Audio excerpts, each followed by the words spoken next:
Hi అందరికీ welcome to Telugu రుచులు. ఇవాళ మనం మామిడికాయ పచ్చడి ఎలా పెట్టుకుందామో చూద్దాం. సో ఇక్కడ నేను ఒక 4 మ్యాంగోస్ తీసుకొని నీట్గా వాష్ చేసుకొని క్లాత్తో తుడుచుకున్నాను. ఇక్కడ నేను మెంతులని ఫ్రై చేయను అండ్ తర్వాత ఒక మిక్సీ జార్లో ఆవాలు వేసుకొని ఇన్ని మనం పౌడర్ చేసుకోవాలి. మనం తీసుకున్న మ్యాంగోస్ అన్ని కూడా స్మాల్ పీసెస్గా కట్ చేసుకోవాలి. ఇక్కడ చూపిస్తున్న ఈ గ్లాస్ తోటి నాకు ఒక 5 గ్లాసెస్ వరకు మ్యాంగో పీసెస్ వచ్చాయి. మనం ఈ మ్యాంగో పీసెస్లోకి 1/2 గ్లాస్ ఆవాల పౌడర్ యాడ్ చేశాను. నెక్స్ట్ దీంట్లోనే 1 గ్లాస్ ఆఫ్ కారం కూడా యాడ్ చేసుకోవాలి. నెక్స్ట్ మనం దీంట్లోనే 1 స్పూన్ ఆఫ్ మెంతి పొడి అండ్ దీంట్లోనే 1 స్పూన్ ఆఫ్ పసుపు, నెక్స్ట్ 1/2 గ్లాస్ ఆఫ్ సాల్ట్ కూడా యాడ్ చేసుకోవాలి. సో నెక్స్ట్ మనం ముందుగా యాడ్ చేసుకునే ఈ పౌడర్స్ అన్నీ కూడా మ్యాంగో పీసెస్కి మంచిగా అప్లై అయ్యేలాగా మిక్స్ చేసుకోవాలి. నెక్స్ట్ దీంట్లోనే నేను ఒక 1 స్పూన్ వరకు వెల్లుల్లి పేస్ట్ యాడ్ చేసుకున్నాను. ఇదంతా కూడా నీట్గా మిక్స్ చేసుకోవాలి.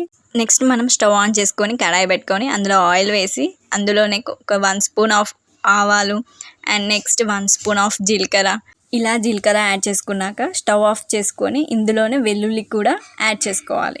నెక్స్ట్ ఈ ఆయిల్ అంతా కూడా చల్లగా అయ్యాక మనం ముందుగా మిక్స్ చేసుకున్న మ్యాంగో పీసెస్లోకి యాడ్ చేసుకోవాలి.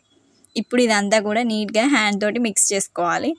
చూడండి ఈ పచ్చడి ఎంత బాగుందో, చూడ్డానికే కాదు టేస్ట్ కూడా చాలా బాగుంటుంది. సో ఇలా నేను చెప్పిన విధంగా ఈ కొలతలతో చేసుకుంటే ఫస్ట్ టైం పచ్చడి పెట్టే వాళ్ళు కూడా ఈజీగా పెట్టేయచ్చు. అంతేకాదండి ఈ టేస్ట్ మీకు మళ్ళీ మీ పాత రోజులకు గుర్తు చేస్తుంది. Please do like, share and subscribe.